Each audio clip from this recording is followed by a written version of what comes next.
Mateus capítulo 16. O capítulo 16 vai mais longe do que a simples revelação da graça de Deus.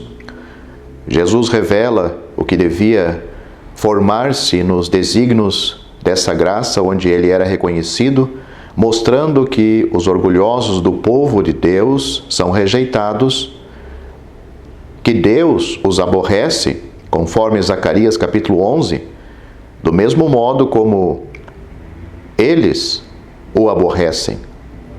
Fechamos os olhos devido à perversidade da vontade deles, aos maravilhosos e beneficentes sinais do seu poder que constantemente ele empregava a favor dos pobres que o procuravam. Os fariseus e saduceus, surpreendidos com essas manifestações, embora incrédulos de coração e determinação, pedem um sinal do céu. O Senhor censura-os pela sua incredulidade, mostrando-lhes que eles sabiam bem distinguir a aparência do céu, versículos 2 e 3, mas que os sinais dos tempos os não despertavam. Era uma geração má e adúltera que estava na sua frente, e deixa-os, expressão bem significativa do que se passava então em Israel. O Senhor Jesus adverte os seus discípulos da sutileza destes adversários, da verdade daquele que Deus tinha enviado para revelar esta verdade, versículos 5 a 12. Israel, como povo, é abandonado nas pessoas dos seus chefes. Ao mesmo tempo, recorda em paciência e paciente graça aos discípulos a explicação que lhes havia dado. Em seguida, Jesus pergunta aos seus discípulos o que era que os homens diziam dele.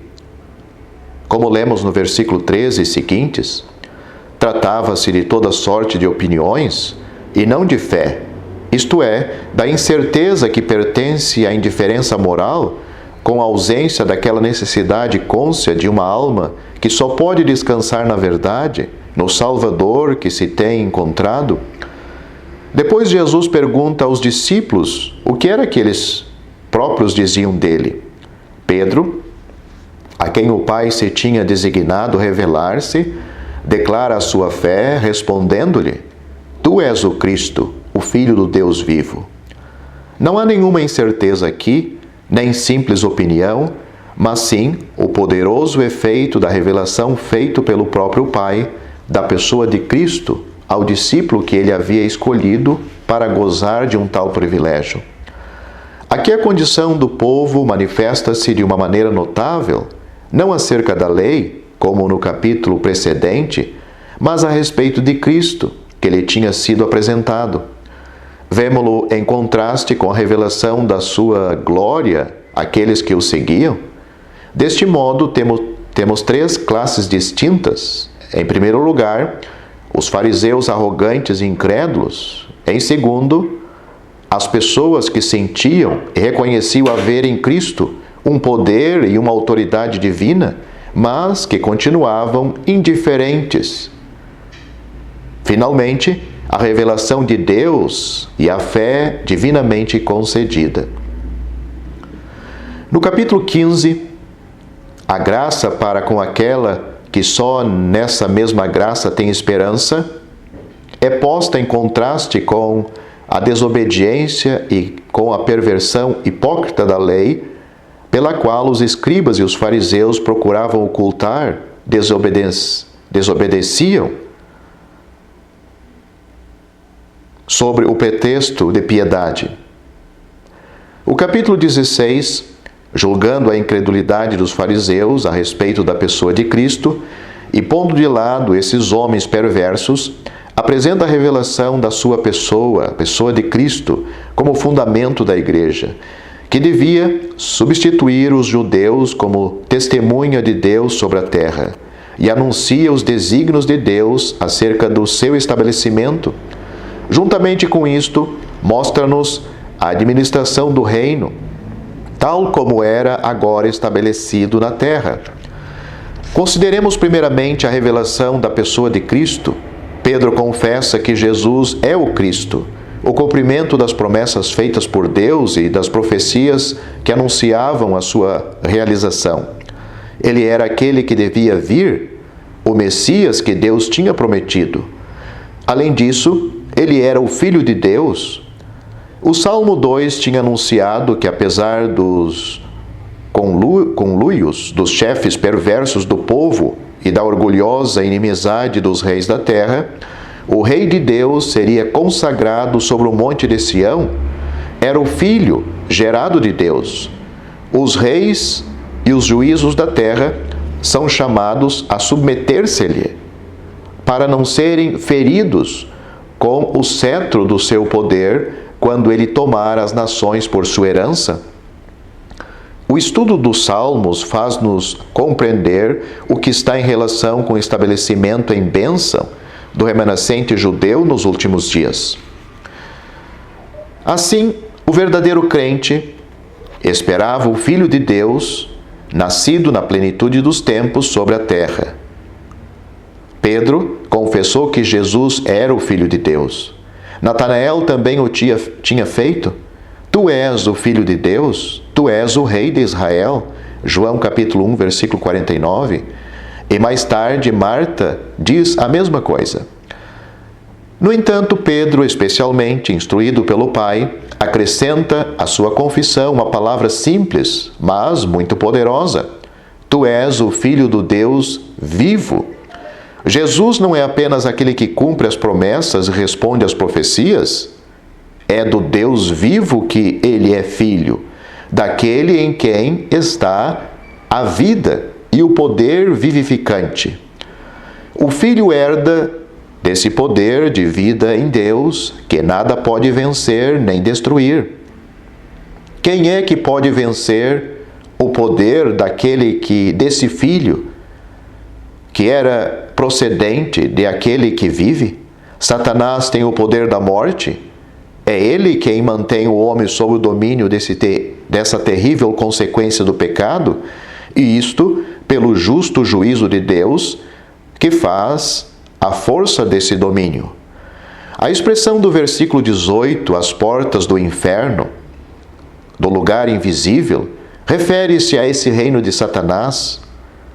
É, pois, sobre esse poder que deixa sem força a fortaleza do inimigo que a igreja é edificada. A vida de Deus não será destruída. O Filho do Deus vivo não será vencido. Portanto, aquilo que Deus edifica sobre a rocha do poder imutável de vida em seu Filho não será derrubado pelo império da morte. Se o homem sucumbiu e se caiu sobre o poder deste império, Deus, o Deus vivo, não será vencido por ele.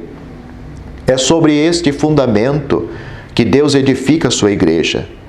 Ela é a obra de Cristo, fundada sobre si como Filho do Deus vivo, e não do primeiro Adão, nem baseado nele.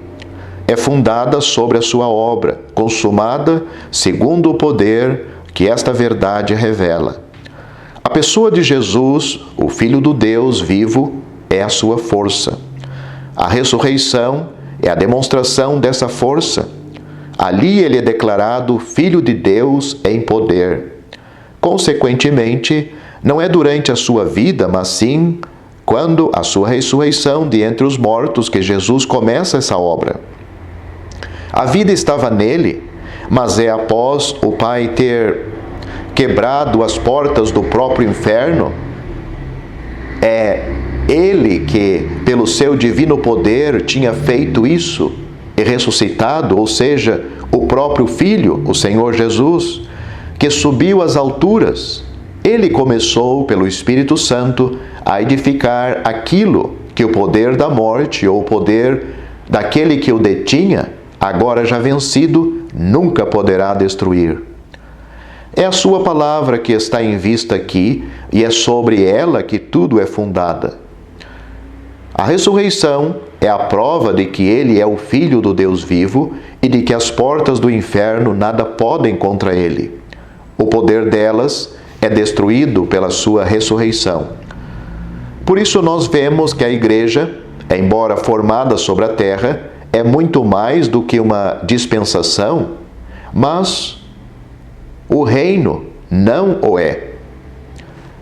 A obra da cruz era necessária, mas aqui não se trata de saber o que o justo juízo de Deus exigia, ou da justificação de um indivíduo, mas daquilo que anulava o poder do inimigo.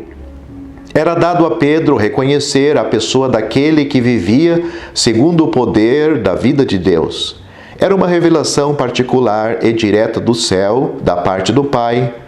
Sem dúvida, Cristo tinha dado provas bastantes de quem ele era, mas as provas não tinham produzido qualquer efeito no coração do homem. A revelação do Pai era o meio de saber quem ele era, e isso ia muito além das esperanças de um Messias. Aqui o Pai tinha revelado diretamente a verdade da própria pessoa de Cristo, revelação que ultrapassava toda a questão de relação com os judeus.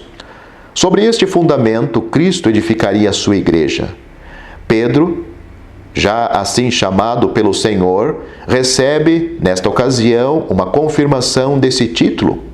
O Pai tinha revelado a Simão, filho de Jonas, o mistério da pessoa de Jesus, e Jesus anuncia também, por meio do nome que lhe dá, a estabilidade, a firmeza, a duração, a força prática do seu servo favorecido pela graça. A passagem aqui no capítulo 16, versículo 18, deve ser lida também eu te digo, seria uma melhor tradução. O direito de dar um nome pertence a um superior que pode marcar aquele que o usa, e o seu lugar e o seu nome na família ou na posição em que esse inferior se encontra. Este direito, quando é real, supõe o discernimento, compreensão daquilo que se faz. Adão dá nome aos animais, Gênesis capítulo 2, versículos 19 e 20. Nabucodonosor dá novos nomes aos judeus cativos, Daniel capítulo 1, versículo 7. O rei do Egito, Eliaquim,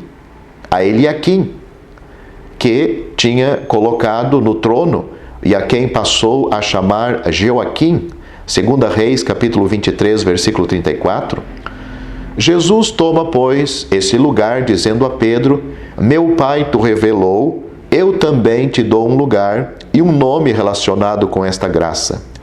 E sobre aquilo que o Pai te revelou, que eu vou edificar a minha igreja, contra a qual, fundada como é sobre esta vida que vem de Deus, as portas do império da morte não prevalecerão nunca.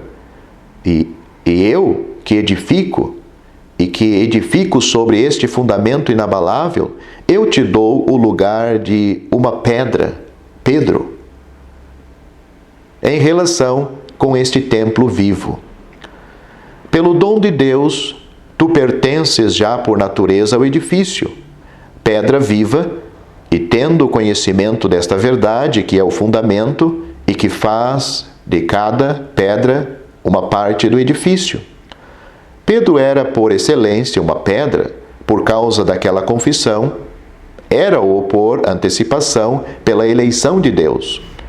O Pai, na sua soberania, fez-lhe esta revelação. O Senhor ensina-lhe ao mesmo tempo o seu lugar como tendo ele, Cristo, direito de administração e autoridade no reino que ia estabelecer. É importante distinguir aqui a igreja que Cristo edifica, ainda não acabada, mas que Ele mesmo edifica, e que, manifestada como um todo no mundo, é edificada sob responsabilidade pelo homem.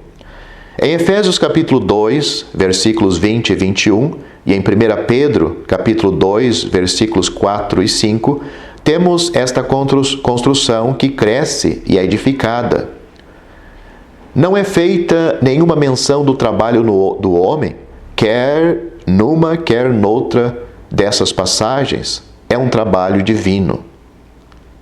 Desta forma, a apresentação da igreja é tida como um corpo místico, edificada somente pelo Senhor, a igreja no seu estado universal.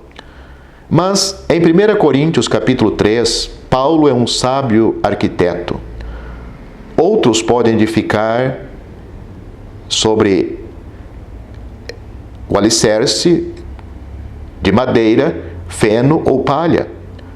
A confusão daí resultante tem sido a base do papado e de outras corrupções que se encontram naquilo que se chama a igreja. A igreja de Deus, vista na sua realidade, é uma obra divina que Cristo realiza e na qual ele habita. Já em 1 Coríntios capítulo 13, onde citamos, vemos ali a intervenção do homem relacionado na edificação desta igreja. O trabalho, a responsabilidade, a administração, a edificação. Mas uma coisa é diferente da outra. Voltamos ao nosso estudo. Eis o que nos é dito acerca da igreja, nomeada aqui pela primeira vez, tendo os judeus sido rejeitados por causa da sua incredulidade e o homem convencido de pecado. Um outro assunto se apresenta ligado àquela da igreja que o Senhor ia edificar, a saber, o reino que devia ser estabelecido. Este reino devia ter a forma do reino dos céus.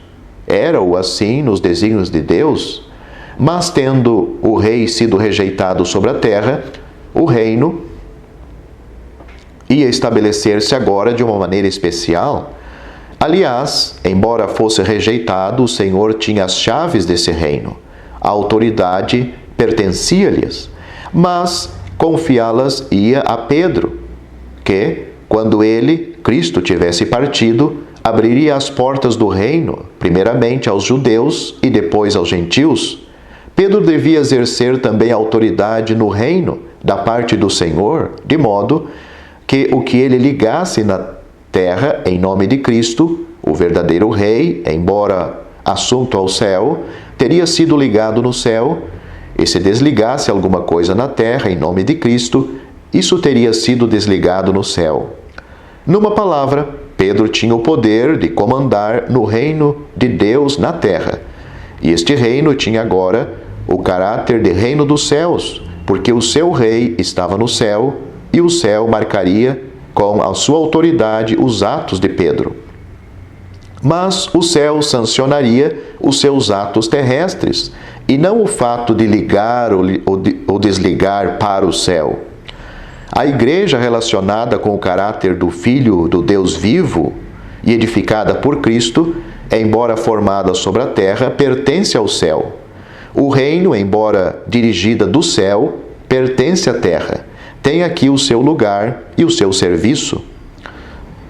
Uma observação, note-se bem isto, de que, aliás, já falei em outro lugar, não há chaves nenhumas para a igreja ou assembleia. Pedro tinha as chaves da administração do reino, mas a ideia de chaves em relação com a igreja, ou o poder das chaves na igreja, é puro sofismo. Não há nada de semelhante. A igreja é edificada. Os homens não edificam com chaves, e é Cristo e não Pedro quem a edifica. Por outro lado, os atos assim sancionados eram atos de administração neste mundo.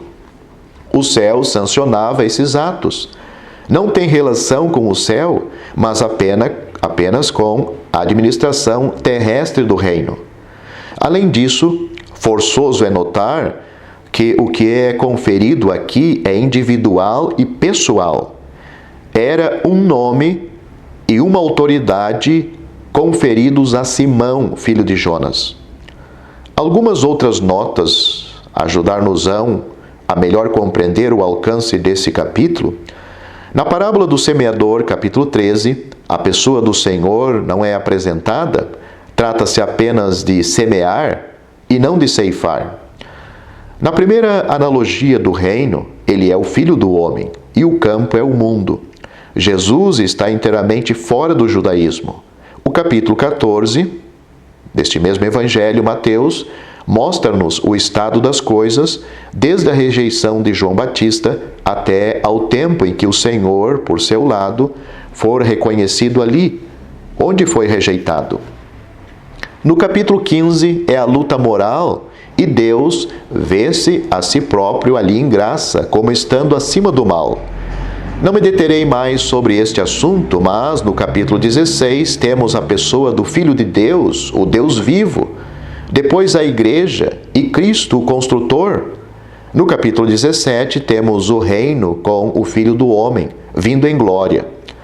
As chaves, embora o céu sancione o uso que Simão delas faça, eram, como vimos, as do reino e não da Igreja. E isso, a parábola do joio o demonstra. Devia corromper-se e destruir-se irremediavelmente. Cristo e não Pedro edifica a Igreja. Compare 1 Pedro capítulo 2, versículos 4 e 5. Voltamos ao nosso estudo. Portanto, 4 coisas são assinaladas pelo Senhor nesta passagem em que estamos estudando. Primeiro, a revelação feita pelo Pai a Simão. Segunda, o nome dado a Simão por Jesus, que ia edificar a sua igreja, Cristo edificar a sua igreja, sobre o fundamento revelado naquilo que o Pai tinha comunicado a Simão. Terceira, a igreja edificada pelo próprio Cristo, ainda incompleta, sobre o fundamento da pessoa de Jesus, reconhecido como Filho do Deus vivo. E quarto, as chaves do reino destinada a Pedro, isto é, a autoridade no reino dada a Pedro, como administrando da parte de Cristo, ordenando nele o que era da sua vontade e que teria sido ordenado do céu. Mas tudo isso está relacionado com Simão pessoalmente, em virtude da eleição do Pai, que em sua sabedoria o tinha escolhido para receber esta revelação, e em virtude da autoridade de Cristo, que lhe tinha dado o nome que o distinguia pessoalmente no gozo deste privilégio. Tendo o Senhor, deste modo, dado a conhecer os propósitos de Deus acerca do futuro, propósitos que se cumpririam na igreja e no reino, já não havia lugar para a sua apresentação aos judeus como Messias? Não é que ele abandonasse esse testemunho cheio de graça e de paciência para com o povo? Testemunho que ele tinha prestado durante todo o seu ministério? Não. Esse testemunho continuava, de fato, mas os seus discípulos deviam compreender que já não era obra deles anunciar Cristo como Messias ao povo, como sendo Cristo. Desde então, ele começou também a fazer compreender aos seus discípulos que devia sofrer, ser morto e ressuscitar. Isto nós vemos nos versículos 21 adiante. Ora, por muito abençoado e honrado que Pedro fosse pela revelação que o Pai lhe tinha feito, o seu coração ainda se inclinava de um modo carnal para a glória humana do seu mestre. E para dizer a verdade, para a sua própria, e estava longe de se elevar às alturas dos pensamentos de Deus. Mas aí, ele não está só. Ser convencido das mais elevadas verdades e até mesmo desfrutá-las sinceramente como verdades é algo muito diferente de ter o coração formado para os sentimentos e para andar no mundo de harmonia com essas verdades. Não é a sinceridade no gozo da verdade que faz falta. O que é preciso é ter a carne, o ego mortificados e estar morto para o mundo. Podemos desfrutar sinceramente da verdade tal como Deus a ensina e, no entanto, não temos a carne mortificada nem o coração num estado que seja segundo essa verdade, em que ele se move neste mundo. Pedro, há pouco tão honrado pela revelação, da glória de Jesus, constituído de maneira muito particular o depositário da administração do reino confiado ao Filho, tendo um lugar destacado no estado de coisas que devia seguir-se a rejeição de Cristo pelos judeus, Pedro faz agora a obra do inimigo a respeito da perfeita submissão de Jesus ao sofrimento e à ignomínia que deveria e devia introduzir essa glória e caracterizar o reino. Infelizmente, a coisa era simples demais. Pedro pensava nas coisas do homem e não nas de Deus. Mas o Senhor, na sua fidelidade, repele-o e ensina aos seus discípulos que a cruz é o único caminho, o caminho assente, necessário. E quem quisesse segui-lo devia estar nesse caminho que ele tomava. Aliás, que aproveitaria o homem ganhar o mundo inteiro e perder a sua alma? Porque era disso que se tratava, e não da glória exterior do reino. Na primeira epístola de Pedro encontramos frequentemente estes pensamentos. As palavras esperança, pedra viva, aplicados primeiramente a Cristo e depois aos cristãos. É concordando com isso, a salvação pela vida em Cristo, o Filho do Deus vivo. Encontramos ainda aqui, alcançando o fim da vossa fé, a salvação das almas. Veja-se também todos os versos em que o apóstolo apresenta a sua instrução.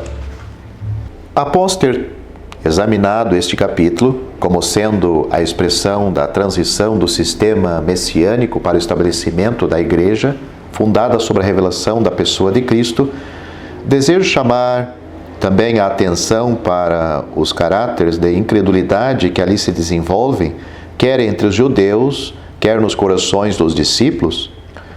Ser-nos-á útil observarmos um pouco as formas dessa incredulidade. Em primeiro lugar, ela toma uma forma mais grosseira, pedindo um sinal do céu. Os fariseus e os saduceus unem-se para mostrarem a sua insensibilidade a tudo o que o Senhor tinha feito. Pede uma prova para os sentimentos naturais, ou seja, para a sua incredulidade. Não querem crer em Deus, quer escutando as suas palavras, quer considerando as suas obras. Seria necessário que Deus satisfazesse a vontade deles, o que não seria nem a fé, nem a obra de Deus. Eles tinham inteligência para as coisas humanas bem menos claramente manifestadas, mas não tinham nenhuma inteligência para as coisas de Deus. Por isso não lhes seria dado outro sinal senão o de um Salvador perdido para eles, como os judeus sobre a terra.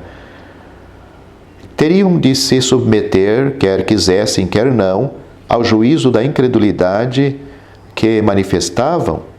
O reino ser-lhe-ia tirado, o Senhor deixa-os.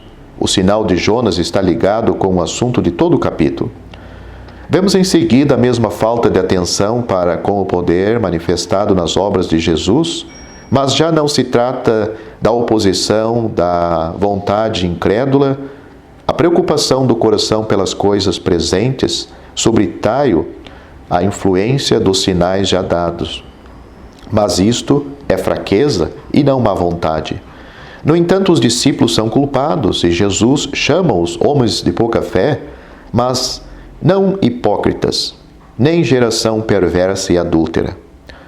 Vemos depois a incredulidade manifestar-se sob a forma de uma opinião indolente, que mostra que o coração e a consciência daqueles que se trata não se interessa por um assunto que deveria dominá-los, assunto de tal ordem que, se o coração pensasse realmente na sua verdadeira importância, não teria descanso enquanto não tivesse adquirido inteira certeza a seu respeito. Neste caso, a alma não sente necessidade de nada e, por isso, não tem discernimento.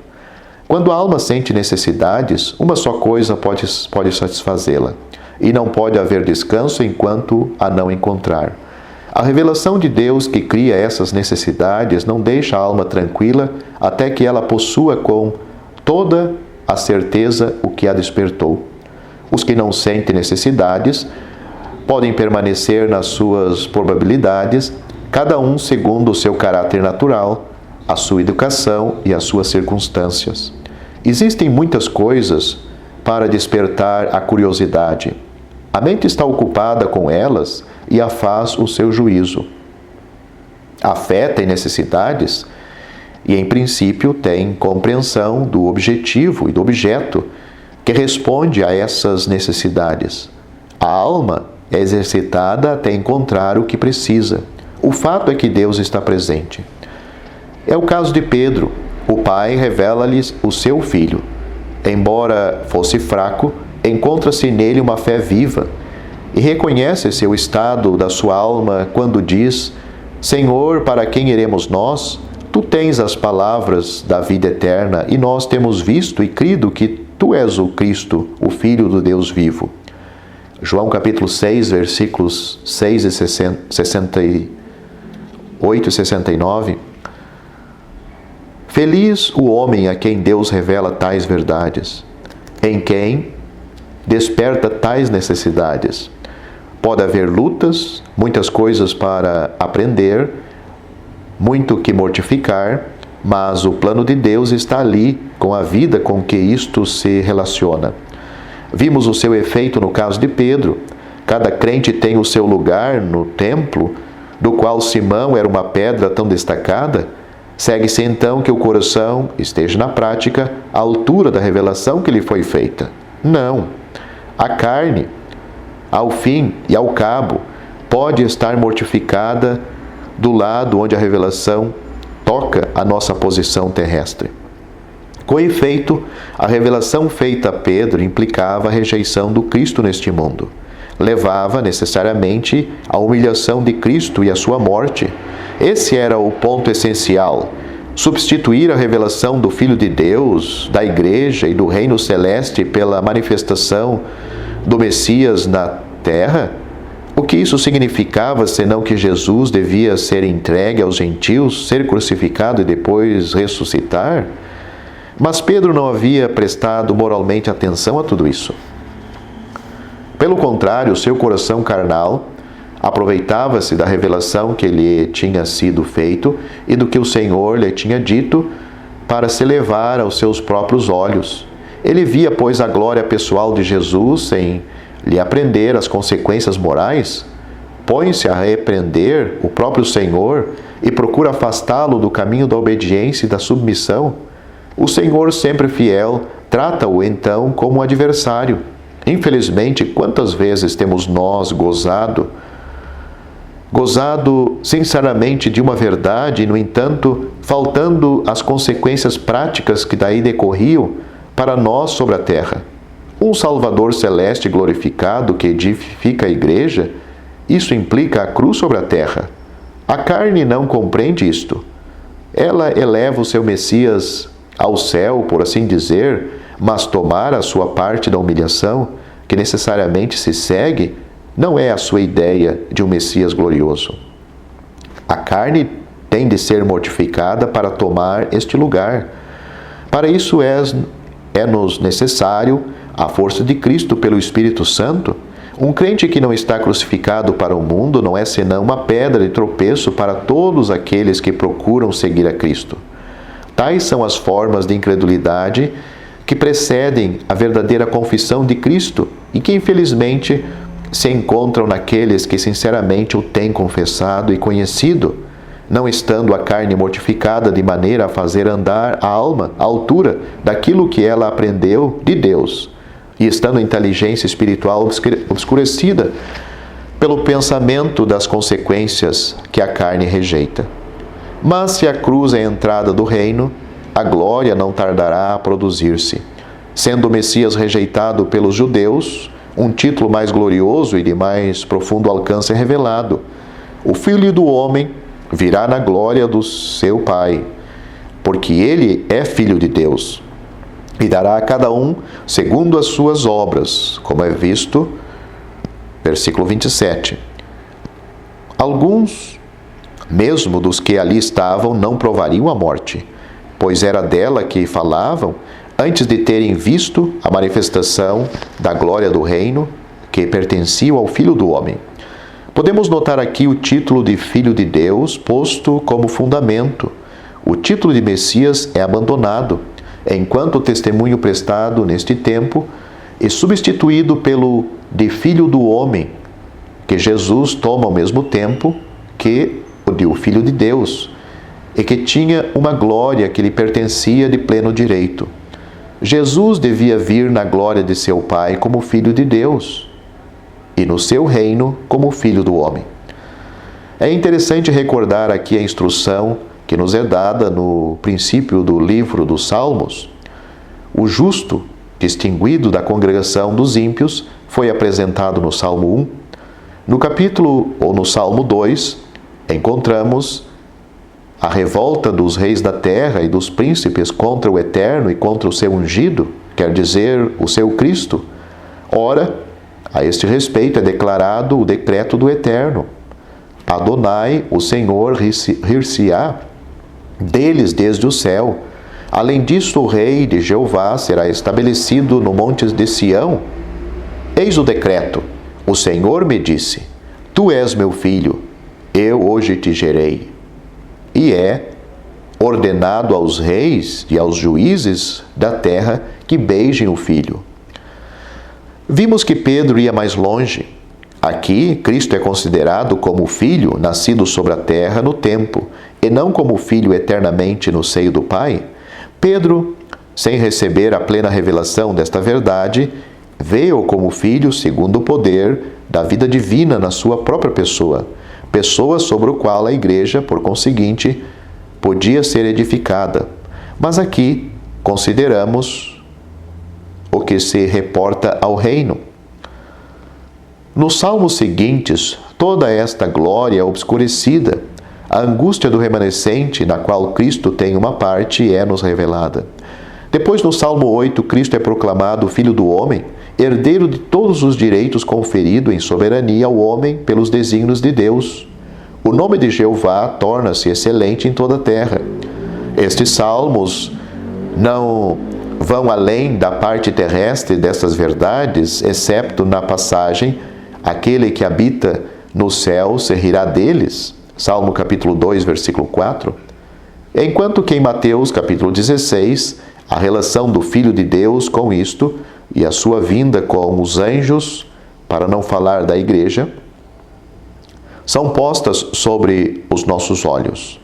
Isto é, vemos que o Filho do Homem virá na glória do céu. Não é que a sua estadia no céu seja a verdade anunciada nesta passagem, mas sim que o Filho do Homem, vindo para estabelecer o seu reino sobre a terra, está revestido da mais alta glória do céu. Ele vem no seu reino.